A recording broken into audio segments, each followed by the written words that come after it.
In today's video, I'm going to show you how to insert hyperlinks in Photoshop for PDFs, and more importantly, I'm going to explain why the method most people try simply does not work in 2026.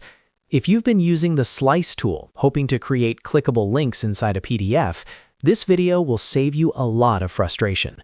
Make sure to watch until the end so you understand the correct and professional workflow.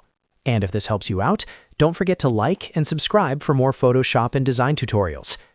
Let's start with what most people attempt. In Photoshop, you'll find the Slice tool nested under the Crop tool in your toolbar. The Slice tool was originally designed for web layouts, not for interactive PDF creation. Back in the day, designers used it to divide a layout into sections for websites. Here's what typically happens. First, you create your design in Photoshop. Then you select the Slice tool and draw a slice around a button or area where you want a clickable link. After that, you right-click the slice, choose Edit Slice Options, and enter a URL into the URL field. So far, everything looks correct.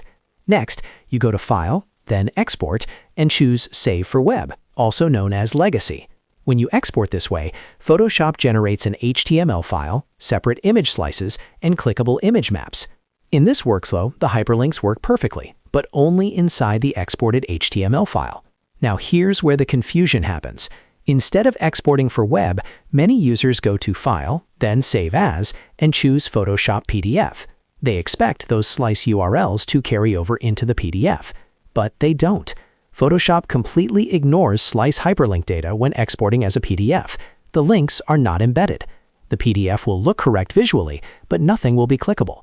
So let's be very clear. Slice hyperlinks still work, but only for HTML exports. They do not work for Photoshop PDF exports.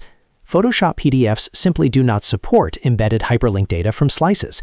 That feature was never designed for interactive PDFs. If your goal is to design a web page layout and export it as HTML, you're absolutely fine using slices. But if your goal is to create a professional, interactive, clickable PDF, you need a different workflow. So what should you use instead? For professional interactive PDFs in 2026, the best option is Adobe InDesign.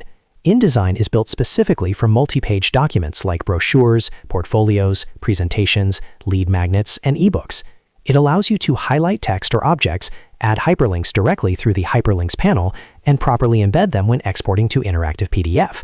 If you're working on a single-page design, Adobe Illustrator is another excellent option. Illustrator allows you to select text or objects, go to the Attributes or Hyperlinks panel, add a URL, and export as a PDF with working clickable links. Another option is Adobe Acrobat. If you've already created your design in Photoshop and exported it as a regular PDF, you can open that file in Acrobat Pro and manually add hyperlinks there. This is useful if you don't want to rebuild the design in another program. So here's the bottom line. The Slice tool works for HTML exports. Photoshop PDF does not support slice hyperlinks. And if you need clickable PDFs, use InDesign, Illustrator, or Acrobat for the correct and professional workflow. Understanding this will save you time and help you avoid one of the most common mistakes designers make when trying to create interactive PDFs in Photoshop. If this video cleared things up for you, make sure to hit that like button and subscribe to the channel for more clear, up-to-date Adobe tutorials. Thanks for watching, and I'll see you in the next one.